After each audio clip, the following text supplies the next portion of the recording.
Hello दोस्तों, तो स्वागत है आपका। दोस्तों, इस प्लेटफॉर्म के माध्यम से हम भारत का भूगोल पढ़ रहे हैं और भारत के भूगोल के अंतर्गत एक क्लास नंबर 2 है। अभी हम भारत के भूगोल का बेसिक पढ़ रहे हैं और बेसिक के अंतर्गत ही आता है भारत और कर्क रेखा का संबंध। साधारणतः जब हम ग्लोब बनाते हैं और जो भारत की स्थिति होती है वो भारत की स्थिति यहाँ है। ये विषुवत रेखा, ये मकर रेखा, ये कर्क रेखा है। तो भारत के बीचों बीच कर्क रेखा गुजरती है। भारत के बीचों बीच कर्क रेखा गुजरती है और कर्क रेखा और भारत के अगर संबंध को समझना है तो सबसे पहले ज़रूरी है कि हमें कर्क रेखा को समझना होगा कि असलियत में कर्क रेखा है क्या इसकी विशेषताएं हैं। तो कुछ विशेषताएं हैं, इसी आधार पर हम भारत और कर्क रेखा के बारे में पढ़ेंगे। तो कर्क रेखा जो है वो ग्लोब पर खींची जाने वाली अनंत अक्षांश रेखाओं में से एक महत्वपूर्ण रेखा है। कई अनंत रेखाएं खींची जाती हैं, लेकिन उन अनंत रेखाओं में से एक सबसे महत्वपूर्ण रेखा है, उसको हम कर्क रेखा कहते हैं।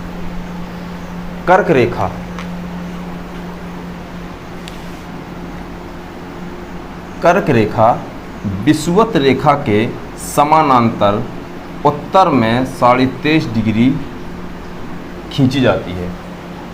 कर्क रेखा विषुवत रेखा के समानांतर उत्तर में 23.5 डिग्री पर खींची जाती है। इसके अलावा एक और खासियत है इसकी, कर्क रेखा कोई 23.5 डिग्री है, लेकिन 23.5 डिग्री क्यों है? ये इसलिए है कि सूरज की या सूर्य की आभासी किरणों का जो स्थानांतरण होता है वो इस हद तक होता है। मतलब सूरज की लंबवत किरणों का स्थानांतरण कर्क रेखा तक ही होता है और जैसे ही कर्क रेखा पर होता है उसके बाद सूरज दक्षिण होने लगता है। सूरज उत्तर की ओर न जाके दक्षिण में विषुवत रेखा और मकर रेखा की ओर जाने लगता है। तो हम कह सकते हैं कि कर्क रेखा वह रेखा है जहाँ तक सूर्य की उत्तर में लंबवत किरणें पड़ती हैं, इसके बाद वह दक्षिणा होने लगता है। इसके अलावा एक और खासियत है, इसी से है कि कर्क रेखा की जो स्थिति है वो एक स्थायी नहीं है, ये समय के साथ परिवर्तित होती रहती है। इसलिए हम कह सकते हैं कि कर्क रेखा सूर्य की आभासी किरणों का स्थानांतरण के कारण ही बदलती रहती है। इसकी जो स्थिति का स्थायी जो नहीं है, तो आप ये मत सोचिए कि इसकी जो स्थिति के जो स्थायी नहीं है तो ये कई किलोमीटर में होती होगी, बल्कि ऐसा नहीं कि 100 किलोमीटर या फिर 200 किलोमीटर में इसका अंतर होता होगा। कर्क रेखा का जो स्थायीकरण होता है वो किलोमीटर या मीटरों में होती है। मतलब कर्क रेखा का जो स्थायीकरण होता है वो कुछ ही मीटरों में होता है या किलोमीटर में होता है। इसके अलावा कर्क रेखा पर सूर्य की लंबवत किरणें 21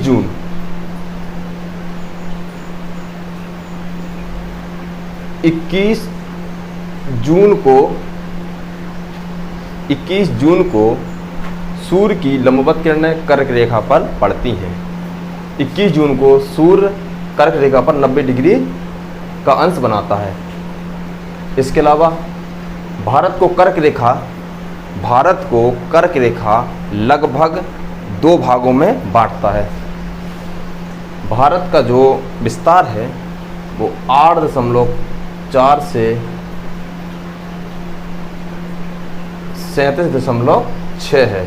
अगर हम इसका एवरेज निकालते हैं तो लगभग 23 आता है और भारत जो 23 आता है इसका बीच, और कर्क रेखा भारत को 23.5 डिग्री से काटता है। 23.5 डिग्री से भारत को बीचों बीच से काटता है।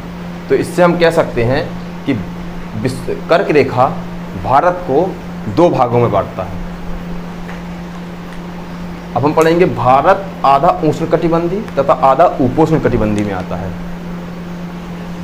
उष्णकटिबंधीय क्या होता है या उपोष्णकटिबंधीय क्या होता है?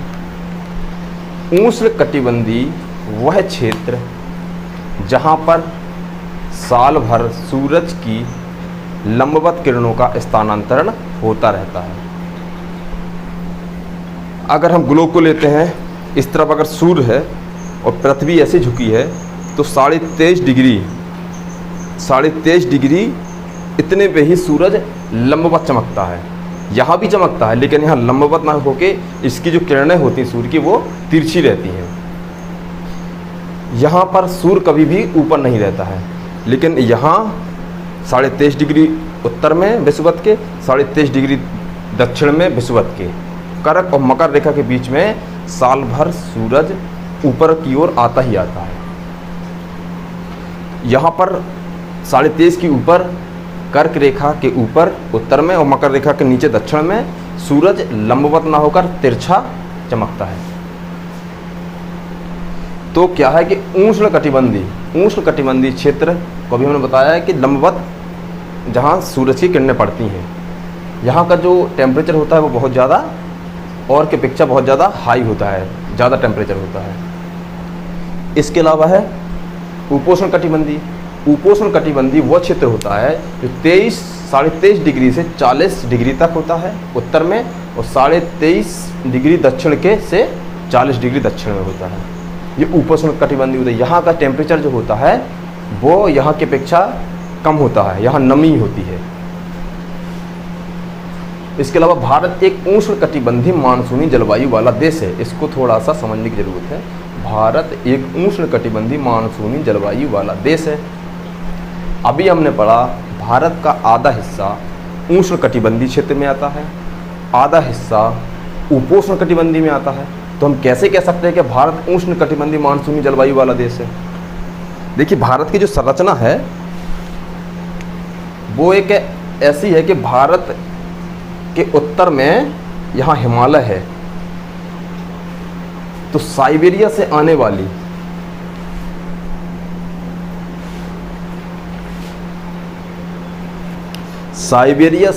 आने वाली ठंडी हवाओं को हिमालय रोक लेता है, जिसकी वजह से उत्तर भारत का जो तापमान होता है वो गिरता नहीं है, क्योंकि यहाँ से आने वाली ठंडी हवाएं हिमालय रोक लिया है। जब ठंडी हवाओं को हिमालय रोक लेता है तो यहाँ पर वो हवा नहीं आ पाती हैं। जब यहाँ पर ठंडी हवा नहीं आ पाएंगी तो टेम्परेचर में कोई फ़र्क नहीं पड़ेगा। इसलिए भारत का जो यहाँ जो कर्क रेखा यहाँ तक चलती है वो इसके ऊपर भी उष्णकटिबंधीय चलता है, क्योंकि यहाँ से आने वाली हवाएं यहाँ नहीं आ पा रही। जब नहीं आ पा रही तो यहाँ ये टेम्परेचर जो भारत का जो क्षेत्र होगा वो एक सा होगा।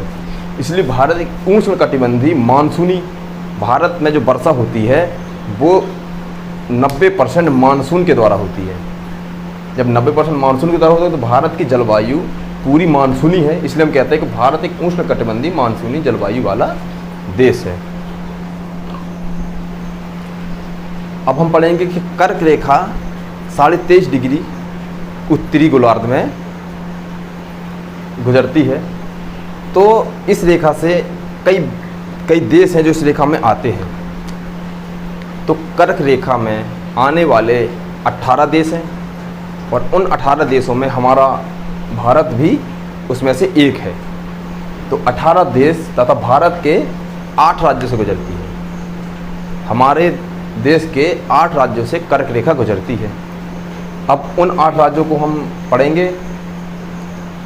तो उन 8 राज्यों को हम असलियत में ये है कि उन 8 राज्यों को हमें याद कैसे करना है। अब इसमें भी कुछ लोग ट्रिक के माध्यम से पढ़ेंगे। तो मेरा मानना है कि आप जितना देर उसमें लगाएंगे उससे अच्छा है कि आप मैप को थोड़ा पढ़ लीजिए। देखिए, अभी हमने कहा कि कर्क रेखा 23.5 डिग्री से होकर गुजरती है, का मतलब है भारत के बीचों बीच गुजरती है। तो देखिए, पंजाब हरियाणा इसमें नहीं है क्योंकि उत्तर में है कश्मीर, दक्षिण में नहीं है, ये आंध्र प्रदेश हुआ या फिर तमिलनाडु हुआ, कर्नाटक हुआ, महाराष्ट्र हुआ, ये नहीं है। इसके बाद हमारे मध्य में आने वाले सभी प्रदेशों को हमको देखना है। तो हम लोग देखते हैं कर्क रेखा भारत के पश्चिम से हम शुरू करते हैं। कर्क रेखा गुजरात से शुरू होती है, कच्छ के रण से। इसके बाद राजस्थान के हम दक्षिण में देखते हैं कि वहाँ से गुजरती हुई मध्य प्रदेश के बीचों बीच मध्य प्रदेश के मध्य से होकर गुजरती है।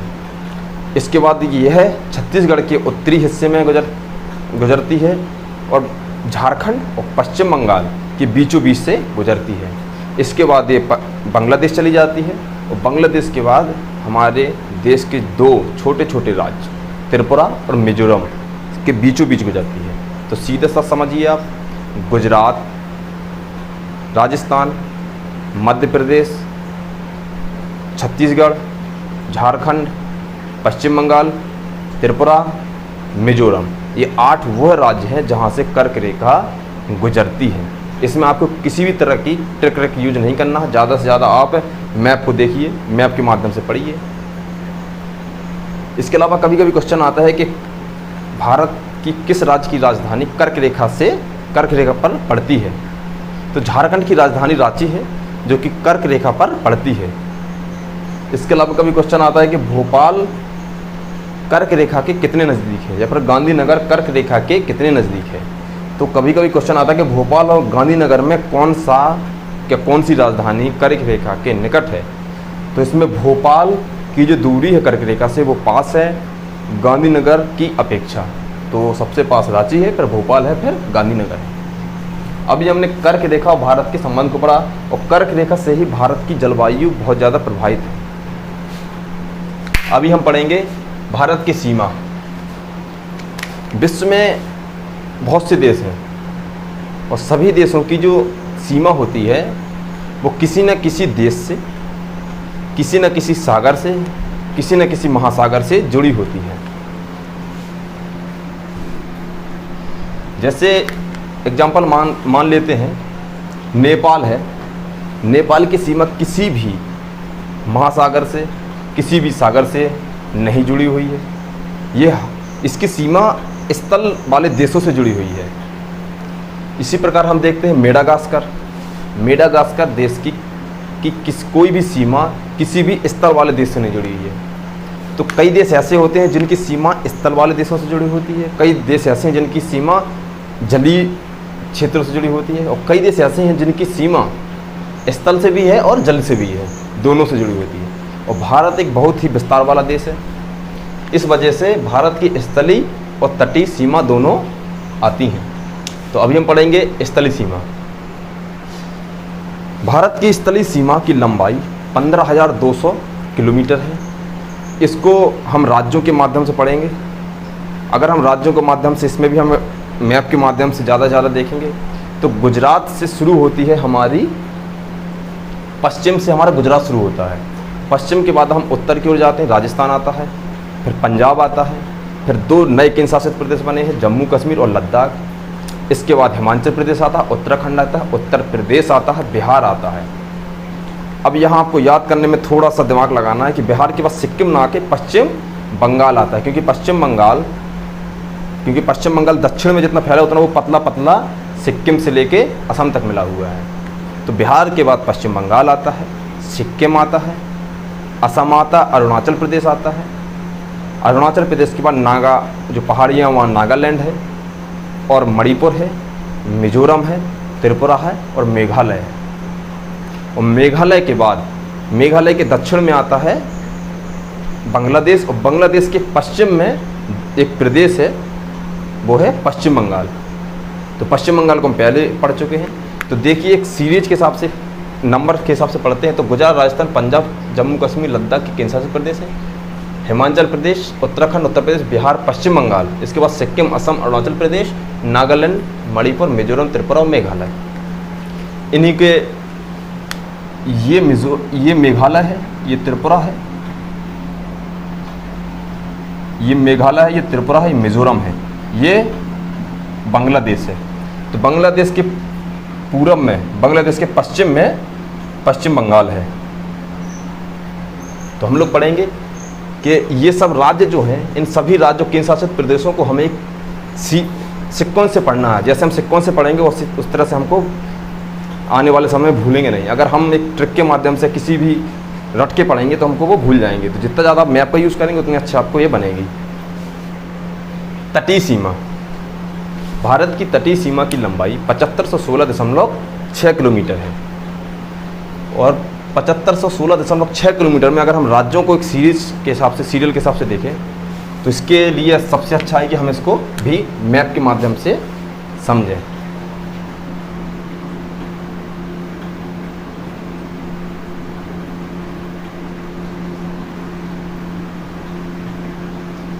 देखिए ये जनरली मैप के माध्यम से समझते हैं।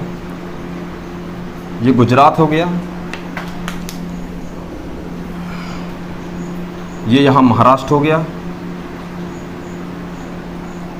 ये छोटा सा गोवा है, इसके बाद यहाँ कर्नाटक है और ये केरल है। गुजरात, महाराष्ट्र, गोवा, कर्नाटक, केरल। तो पश्चिमी तट पर आने वाले 5 राज्य, तटीय क्षेत्र में पश्चिमी घाट पर आने वाले 5 राज्य गुजरात, महाराष्ट्र, गोवा, कर्नाटक, केरल। इसी तरह से हम पूर्वी घाट में जाएंगे तो ये तमिलनाडु हो गया, ये आंध्र प्रदेश हो गया, ये उड़ीसा हो गया और ये पश्चिम बंगाल हो गया। तमिलनाडु उत्तर की ओर जाते हैं हम, आंध्र प्रदेश, उड़ीसा, पश्चिम बंगाल। और तटीय सीमा के अंतर्गत इन 9 राज्यों के अलावा यहाँ लक्षद्वीप है, यहाँ अंडमान निकोबार द्वीप है, यहाँ लक्षद्वीप है और यहाँ दमन और द्वीप है। तो 3 द्वीप और 9 राज्यों के तटीय सीमा को हम जोड़ते हैं तो 7516.6 किलोमीटर होता है। इसके अलावा हम देखेंगे सबसे लंबी तटीय सीमा रेखा किसकी है। जनरली हम पढ़ते हैं कि सबसे बड़ा राज्य कौन सा है, सबसे छोटा राज्य कौन सा है। इसी प्रकार हम पढ़ेंगे सबसे लंबी तटीय रेखा। गुजरात, महाराष्ट्र, ये सब जितने भी राज्य हैं इनकी तटीय रेखा जो है वो 1-1 किलोमीटर में मापी जाती है और उसी आधार पर हम देखेंगे किस राज्य की तटीय सीमा सबसे अधिक है। तो सबसे ज़्यादा लंबी तटीय सीमा जो है वो गुजरात की है। हमारे सभी राज्यों में सबसे लंबी तटीय सीमा गुजरात की है, इसके बाद आंध्र प्रदेश की है, इसके बाद तमिलनाडु की है, इसके बाद महाराष्ट्र की है, इसके बाद केरल की भी है और उड़ीसा की है।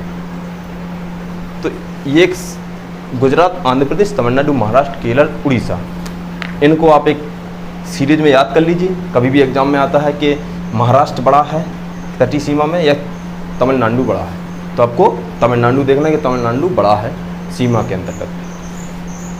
अभी देखते हैं हम कि तटीय रेखा 6100 किलोमीटर। देखिए पूरा जो है इतना है, इसमें तटीय रेखा मुख्य भूमि यहाँ से लेके यहाँ तक 6100 है। तो ये जो अंडमान और लक्षद्वीप हैं इनकी कितनी है सीमा, तो हम देखते हैं कि 6114 1416.6। तो माना जाता है कि 6100 मुख्य भूमि का है तो 1416.6 पूरे जो द्वीप है हमारी इनकी लंबाई इतनी है। इसके बाद हम आगे चलते हैं और देखते हैं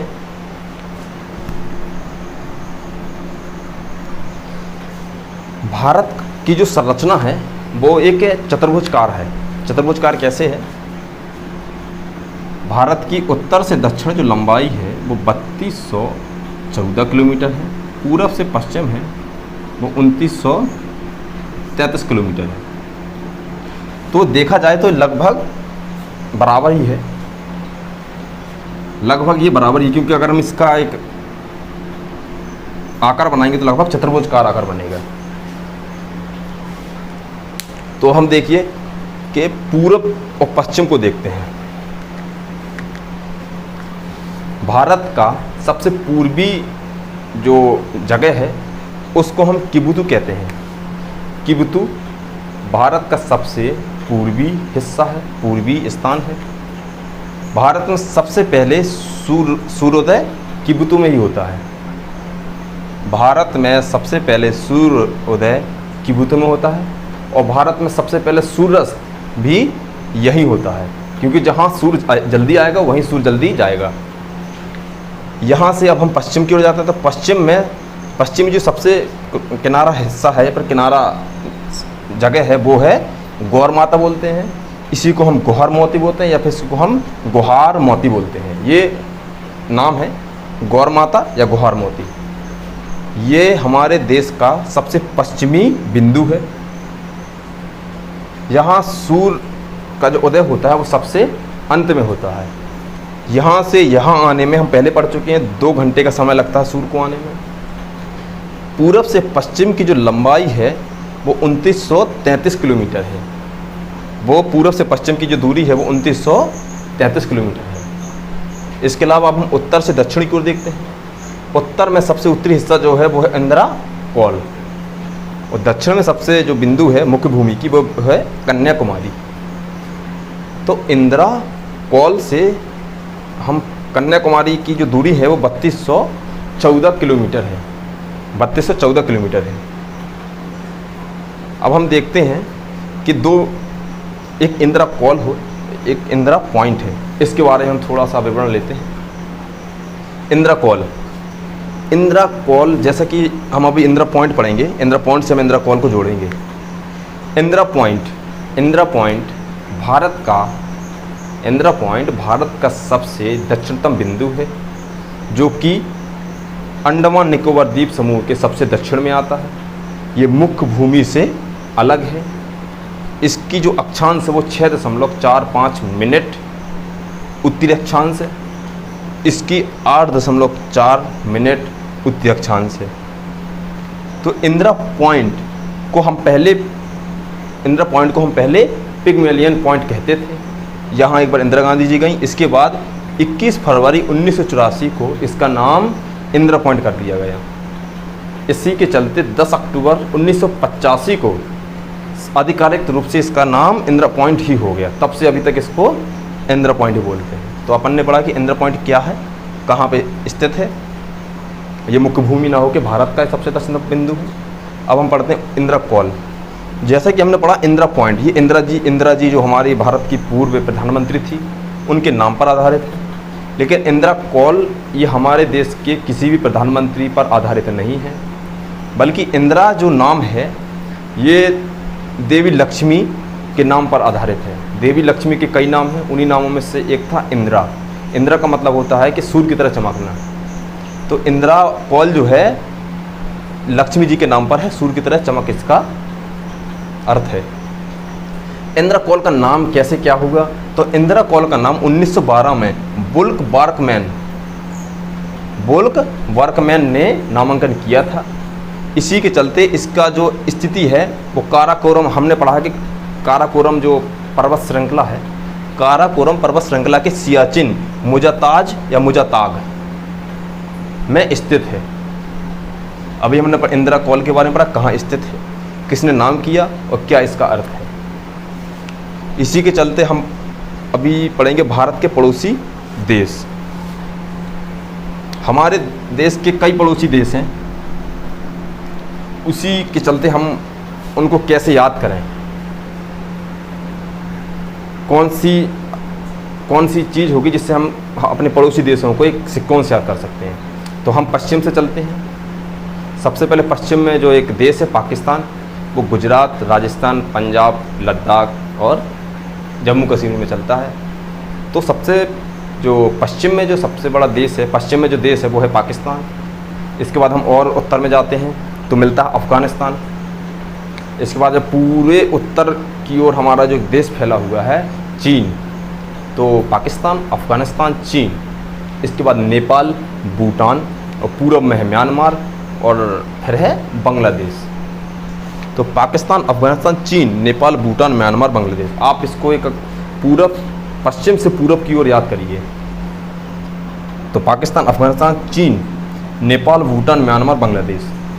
अभी हम इन्हीं देशों को भारत से लगी हुई सटी हुई लंबाई के आधार पर पढ़ेंगे।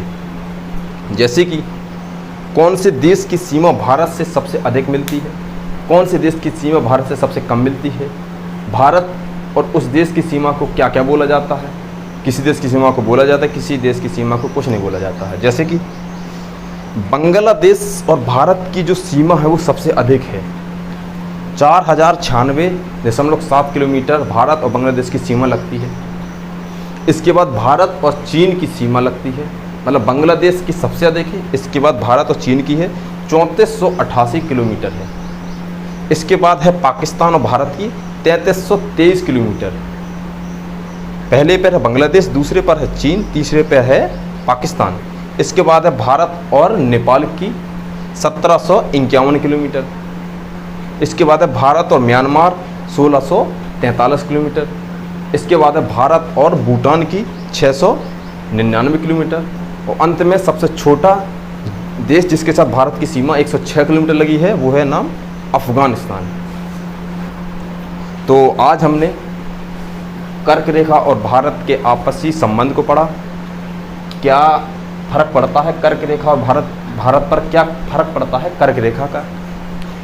इसके अलावा हमने कर्क रेखा पर गुजरने वाले प्रदेशों के नाम पढ़े। कर्क रेखा से कौन कौन सा प्रदेश बीच में आता है, कौन सी राजधानियाँ आती हैं। इसके बाद भारत की सीमा क्या है, स्थलीय सीमा, जलीय सीमा के बारे में पढ़ा हमने। कौन कौन से प्रदेश आते हैं, कितनी लंबाई है। इसके अलावा कौन सा प्रदेश सबसे अधिक लंबाई वाला है तटीय सीमा पर। इसके बाद हमने भारत के पूर्व, पश्चिम, उत्तर, दक्षिण के सभी बिंदुओं को पढ़ा, उनके किलोमीटर पढ़े, कितना लंबाई है इसकी। इसके बाद इंदिरा कॉल, इंदिरा पॉइंट को पढ़ा। इसी के चलते भारत के आने वाले सभी पड़ोसी देशों के बारे में कितना उसकी लंबाई है, उसकी सीमा की क्या उसको बोलते हैं।